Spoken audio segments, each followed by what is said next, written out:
Eu coloquei para designers, porque atualmente eu sou designer. Eu trabalhava com front-end antes de entrar no curso de design, e agora eu estou trazendo todas as experiências que eu tinha do front-end para as matérias e para os conteúdos que eu estou aprendendo dentro do design agora.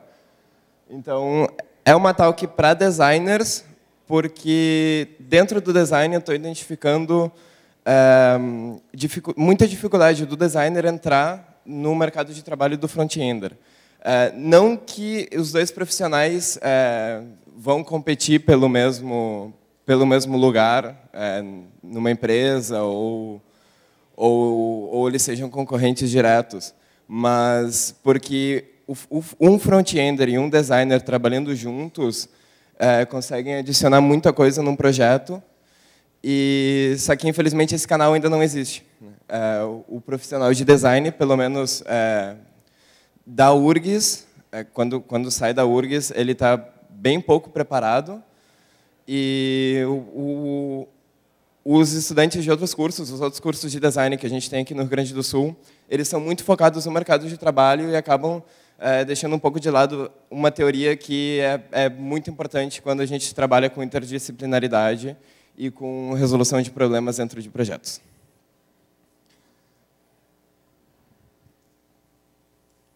Tá. Bom, meu nome é Giancarlo, eu faço design de produto na URGS, no 3º semestre, e eu trabalho na gráfica da URGS, no nosso núcleo de criação, editoração, revisão e web. Como as minhas funções são só criação de material gráfico e pesquisa em web, dentro da gráfica, eu coloquei só os dois. Toda vez que eu falo que eu trabalho com web dentro da faculdade, a primeira coisa que me perguntam é isso. Para trabalhar com a web, precisa saber programar, né? Porque, geralmente, quando tu vai para o design, para um curso de design ou até de artes visuais, tu tem muita familiaridade com criação e com atividades criativas, e tu tem pouca familiaridade com atividades lógicas e com matemática e, enfim, com programação. E daí as pessoas dizem, eu adoraria trabalhar com design para web, mas eu não gosto de programar, eu não sei programar, e eu me assusto muito quando eu vejo isso. Linhas de código coloridas, e as pessoas dizem, eu não consigo entender isso aqui, eu não sei como é que tu consegue se organizar. Para mim é tudo a mesma coisa. E, na verdade, não é. Vocês já sabem, vocês são programadores. Isso eu esqueci de perguntar, quem aqui estuda design? Bem poucos. Tá. É uma talk para design, mas eu abordo conceitos e metodologias do design que podem ser adaptadas para um profissional de front-end que não tenha formação dentro do design, né? Na descrição da minha talk, eu falei dessa área comum dentro da metodologia do design que pode ser aplicada a um projeto web. Tá, então, mais ou menos precisa saber programar quando tu vai trabalhar com design e web. HTML, como já foi falado aqui antes, é a base, tudo é construído em cima dele, toda a questão de customização e todo o nosso design ele é executado usando CSS e toda a interatividade das páginas são feitas com JavaScript. Então, sim, existem linguagens de programação, ou pseudolinguagens, enfim, linguagens de marcação de texto que existem e que são exigidas pelo mercado de trabalho. E realmente faz parte da nossa função trabalhar com código. E é esse receio de trabalhar com código que faz com que os designers não se aventurem tanto quanto poderiam dentro do web design. Falando daquela metodologia linear, né, de tu ter um designer que programa os wireframes depois de desenvolver a arquitetura de informação, e daí ele faz só um trabalho gráfico e tem que passar para o programador desenvolver aquilo sozinho, Muitas vezes esse programador front-end ele não teve contato com o início da criação do projeto, então tu tem uma coisa muito Frankenstein, porque tu tem um profissional com medo de se relacionar e outro profissional que, bom, ele fez a parte dele, né? Que no caso seria o front-ender.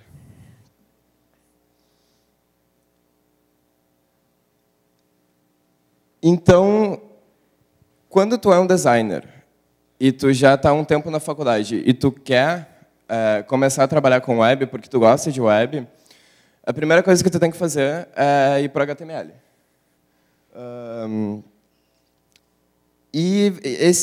Muitas vezes o HTML é o primeiro contato com programação que as pessoas têm, principalmente os designers. E o HTML ele passa 3 conceitos bem básicos para a gente de programação, que é, tu tem um objeto, tu tem um atributo e tu tem uma informação. E essas 3 coisas interagem entre si e vão começar a modificar, e tu vai usar essas 3 coisas como ferramentas para desenvolver a solução para o problema que tu enfrentou, que tu está tentando enfrentar. Basicamente, se a gente encarar a tag como um objeto, os seletores como atributos e todo o conteúdo como strings e como informações, para um designer isso não fica tão difícil de entender. E entendendo isso, fica muito mais fácil de tu aprender a desenvolver um código com qualidade. E de forma fácil também. Né? O CSS, bom, como eu disse, né, ele é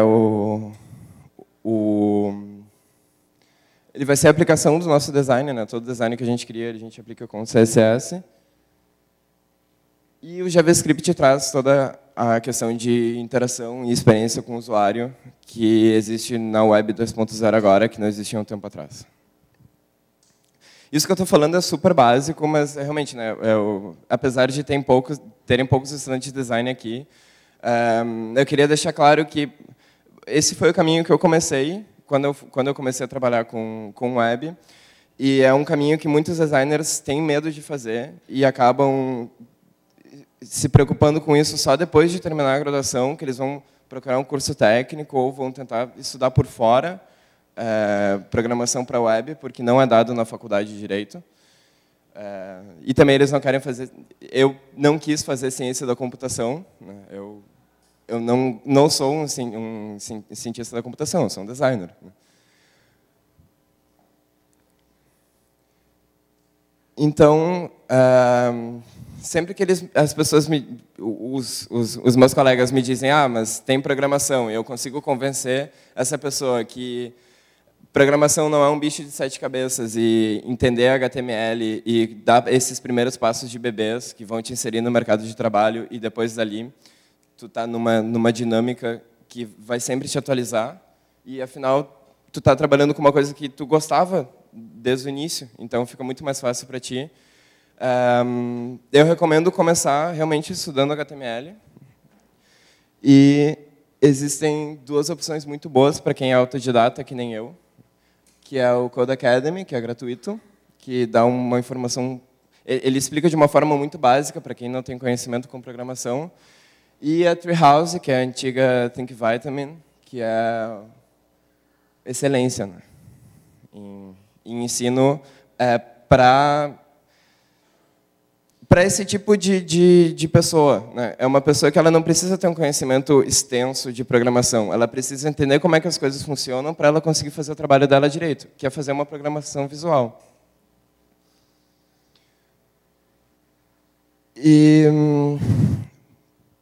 Bom, sobre plataformas de trabalho. Né?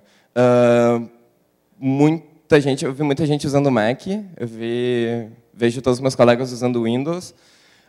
O mesmo medo que as pessoas têm de se embrenhar na programação, o mesmo medo que elas têm de se embrenhar no Linux, muitas vezes. E, infelizmente, muitos estudantes não têm grana para comprar um Mac, não querem ou têm medo do Linux, porque tem essa visão antiquada dele, que ele não é amigável para o usuário e que ele só serve para usuários que sabem mexer muito em computador, para usuários avançados. E daí tu acaba tendo só o contato com os softwares do Windows, que não são tão úteis para o front-end como a gente. Para a gente, no caso.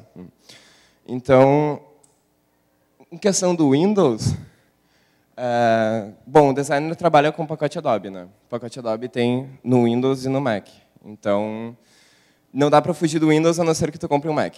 Infelizmente, esse é o caso. Existem formas de emular os programas Adobe, mas não rola legal, principalmente quando tu vai fechar um arquivo de 100 MB, 200 MB.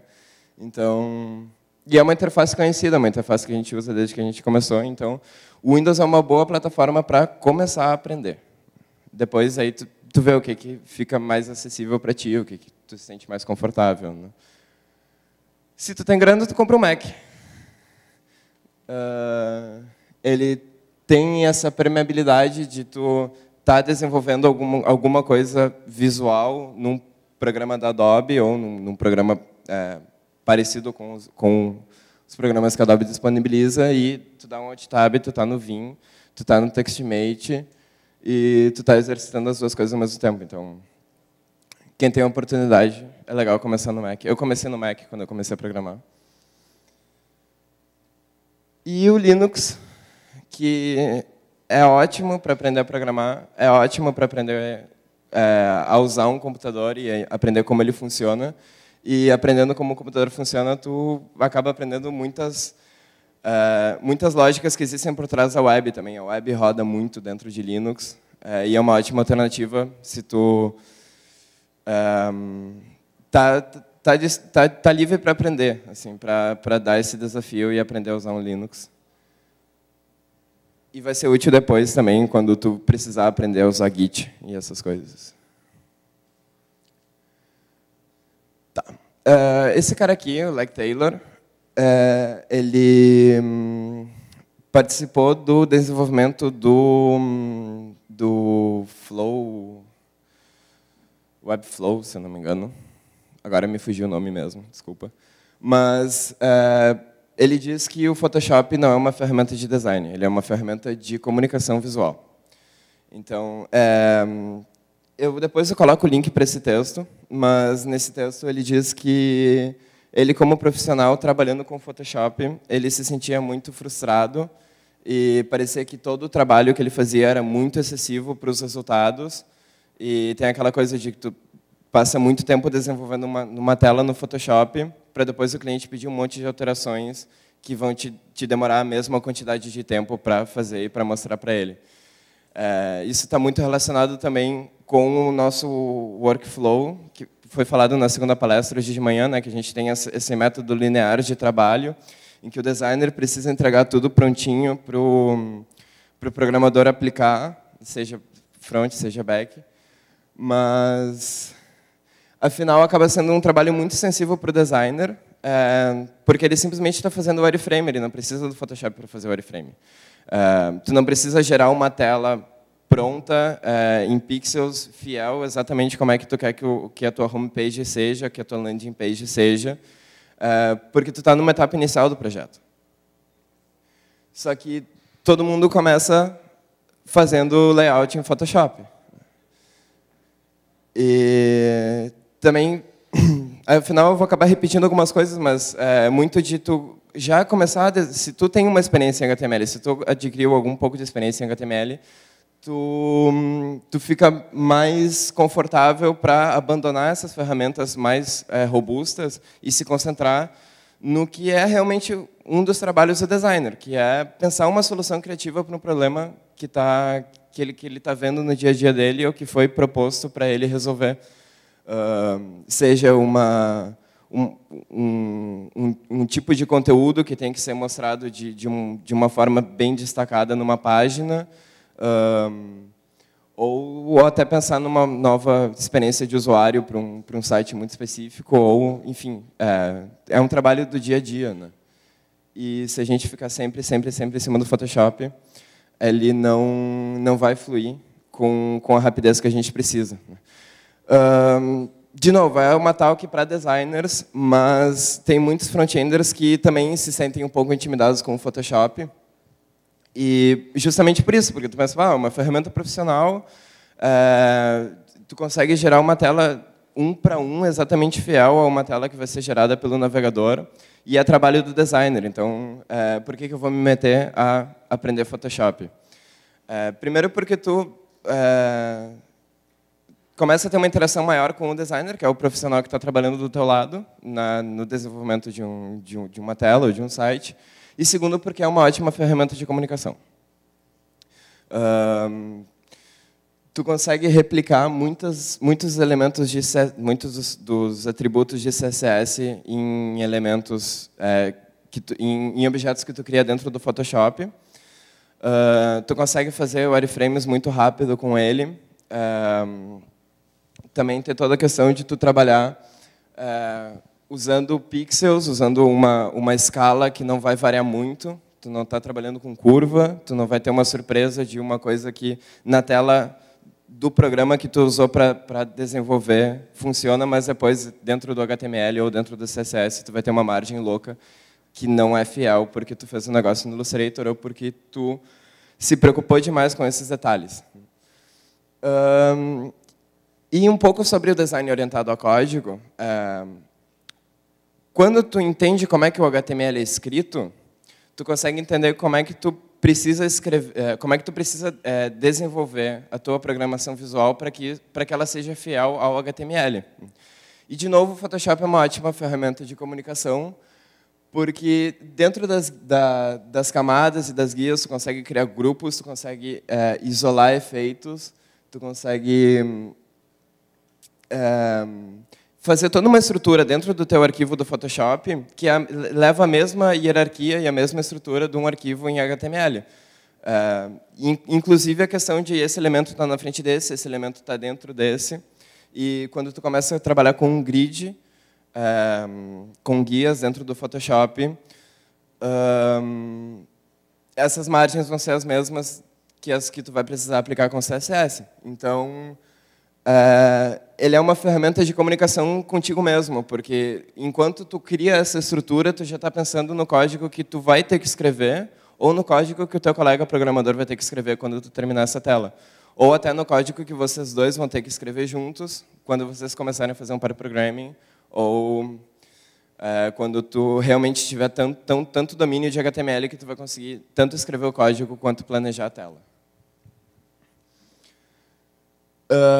Eu gosto muito de usar o Illustrator para mockups, ao invés de, por ter uma experiência mesmo com o Illustrator já e por achar uma ferramenta fácil.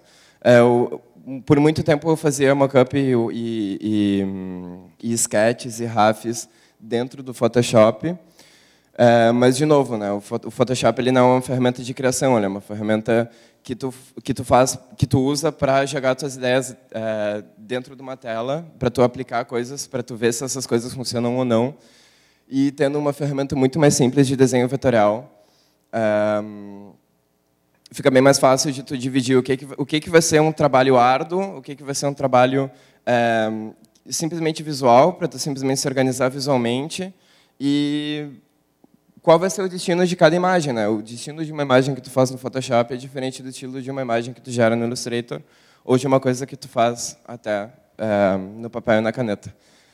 Ainda sobre mockups, eu uso bastante quadro, giz, marcador, papel e caneta.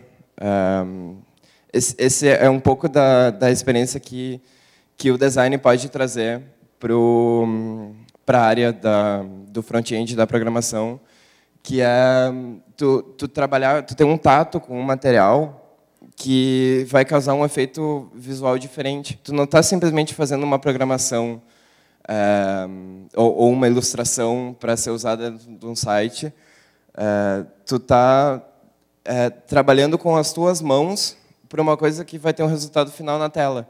E pensar nesse paradigma é muito interessante, tu consegue encontrar soluções bem diferentes, porque tu não se limitou a um espaço de tela no início do teu processo criativo. Tu trabalhou com um canvas branco e infinito, que é outro problema que o Photoshop e o Illustrator têm, né? Uma limitação de espaço de trabalho. De novo, né? Além disso, tem Balsamiq, tem Mockups Builders, tem um monte de outras plataformas que te permitem fazer uma boa programação visual rápida para jogar suas ideias no papel, para depois se preocupar com o que tu realmente precisa se preocupar, que é resolver um problema. que é um problema que o site está tentando resolver ou apresentar uma proposta diferente. Muitos designers que já sabem escrever em HTML já conseguem ler códigos HTML, ainda não sabem usar ferramentas como Firebug ou File Inspector ou, enfim, qualquer um desses. Mas não tanto porque eles não... Quando tu faz uma programação, quando tu está trabalhando com a parte de design gráfico e misturando um pouquinho de programação, de HTML, de CSS, quando tu está nessa etapa inicial do aprendizado, o Firebug ele te serve também como aprendizado, como tu vê ao vivo como é que as coisas estão fazendo e por que se tu mudou essa propriedade não aconteceu nada e por que se tu mudou outra aconteceu. De tu entender realmente o que está acontecendo na tela. E, ao mesmo tempo, tu já faz testes das soluções que tu tinha pensado no papel ou tinha pensado no Photoshop e não estão funcionando e tu consegue saber por quê. Tu não precisa levantar a mão e chamar um programador e perguntar por que o meu código não está funcionando. O que aconteceu comigo no início bastante. Sobre editores de texto iniciais, o Sublime, acho que é o que a maioria das pessoas está usando hoje em dia. O Brackets está bem legal, ele tem umas ferramentas de tu conseguir ver as alterações ao vivo, dele renderizar alterações ao vivo e fazer um debug bem interessante.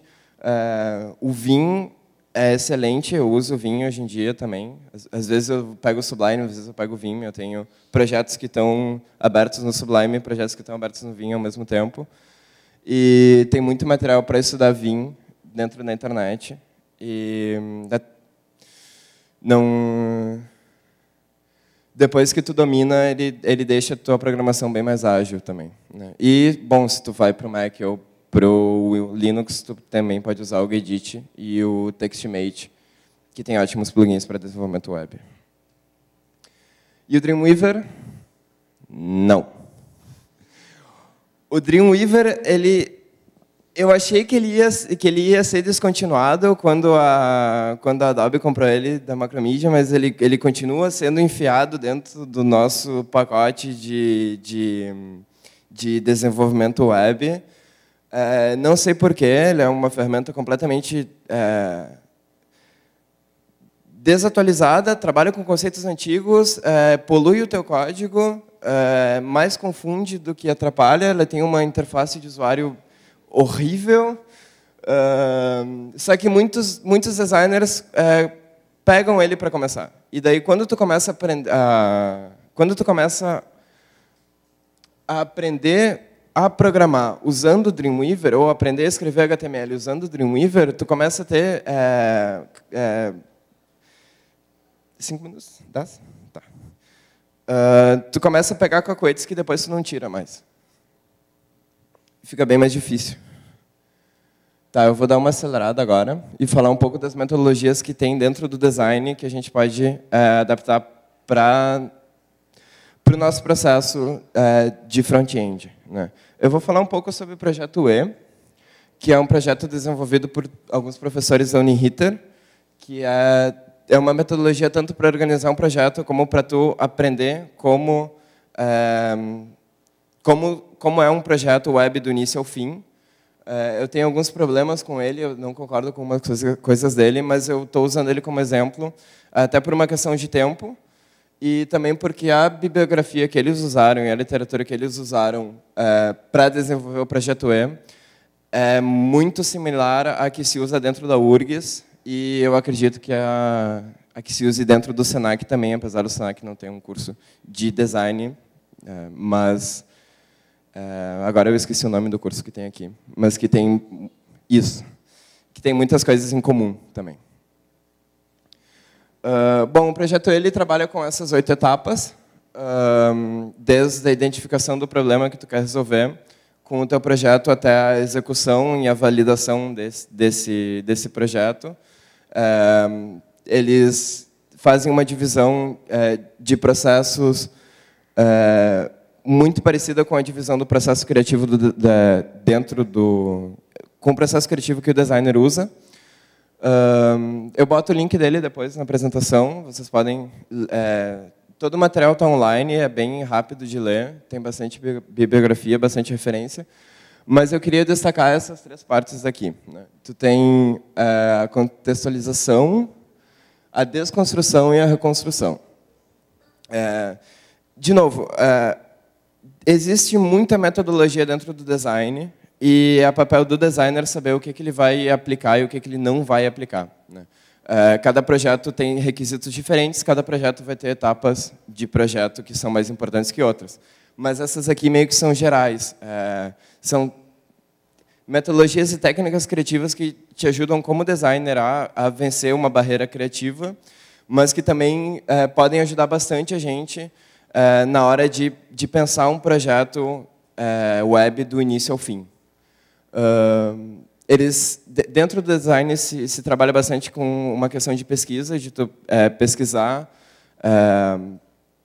bastante o que tem no mercado de trabalho, o que teus concorrentes estão fazendo, o que está saindo de novidades, de inovação, mas também uma pesquisa do teu usuário, né? A quem tu está se direcionando e por que tu está fazendo uma coisa de uma forma ou de outra, né? Tem que sempre pensar no usuário, né? O projeto ele trabalha dentro da contextualização, com identificar usuários e identificar personas, definir personas, que seriam uma experiência de usuário, não, seria tipo tu pegar um sujeito e daí tu fazer um roteiro de tudo que ele precisa fazer e quais são os passos que ele precisa fazer para acessar informações ou para acessar features do teu site. E sabendo esse caminho, tu sabe o que cortar e onde cortar, para que ele tenha uma experiência mais rápida, para que ele chegue no conteúdo que é mais importante para ele desde o início, para que ele não se perca dentro do teu site. Depois, quando tu vai para a desconstrução, aí sim tu faz uma pesquisa de mercado, tu vê o que tem de produtos similares, o que existe de referência dentro do design, dentro de outras áreas, dentro da área que tu está trabalhando, enfim, do teu projeto, seja, sei lá, algo mais tecnológico, algo mais social, algo mais humano, sei lá. Mas tem toda essa etapa de desconstrução, de tu ver parte por parte do que está rolando e ver quais dessas partes são úteis para ti. Depois que tu desconstruir tudo isso, depois que tu tem uma boa ideia do teu usuário e depois que tu sabe o que tu quer que ele faça com a tua experiência, aí tu começa a projetar o site. E é essa etapa que o designer usa tanto para fazer uma identidade visual ou para fazer um projeto de produto, uma embalagem. São basicamente essas etapas. Vai mudar o nome, dependendo do autor, mas é isso aí. Depois, só para terminar, o projeto E, ele comete esse grande erro de dizer que o trabalho do designer é esse, né? Sendo que ele pode participar muito mais do projeto, porque basicamente a gente passa 5, 6 anos na faculdade aprendendo a resolver problemas e usando técnicas diferentes para resolver eles. Enfim, né, desde brainstorming até isso que eu acabei de explicar, né, de tu ter etapas de projeto, de tu ter metodologias diferentes. Depois, eu vou tweetar um link para essa palestra, para essa apresentação na minha Dropbox, porque no final eu falei um pouquinho sobre Gestalt, que é uma teoria de boa forma, e eu procurei ela basicamente tem 6 regras que tu segue na hora de tu construir um resultado visual, e daí eu procurei alguns exemplos na web dessas 6 regras fundamentais, esses 6 fundamentos, e é uma aplicação direta, né? Deixa eu só falar de um, por exemplo. Um dos princípios da Gestalt é que para que tu absorva bem uma forma, para que tu absorva bem uma imagem, ela precisa ter uma unidade. Então, no exemplo da timeline do Twitter, tweets diferentes têm uma aparência parecida e eles são agrupados para que tu perceba a timeline, não porque é uma timeline, e sim porque são todos os tweets juntos. Enfim, eu tenho outros exemplos também, de todas as 6. Pregnância, simplicidade, já mistura bastante com flat design, de tu partir da experiência que o usuário já tem para tirar elementos que não são necessários já para ele. Porque, no final das contas, seja o trabalho do designer, tanto o trabalho do programador, tanto o trabalho do front, do back, do cara que ajudou na organização do projeto, do cara que falou com o cliente, do cara que levantou os requisitos, que o site seja fácil de ser compreendido, que tenha rapidez de leitura, que seja bem interpretado, que o cara entenda o que ele está fazendo. Aqui estão as minhas referências de algumas coisinhas, alguns links que apareceram por aí. Eu recomendo 2 livros que são da área do design. Um é UX for Startups, que desconstrói bastante o processo criativo do design para tu pensar num processo de produção de interface de alto nível, né, que precisa ter uma agilidade que uma startup tem, de tu ter que mudar um layout uma vez por semana. E o Elements of Content Strategy é um outro livro muito legal que fala sobre como tu planejar o teu conteúdo pensando nesses elementos, pensando em elementos diferentes. E, enfim, acho que era isso. Depois, se vocês quiserem se interessarem, dá para procurar os resumos deles. E tem PDF também. Obrigado.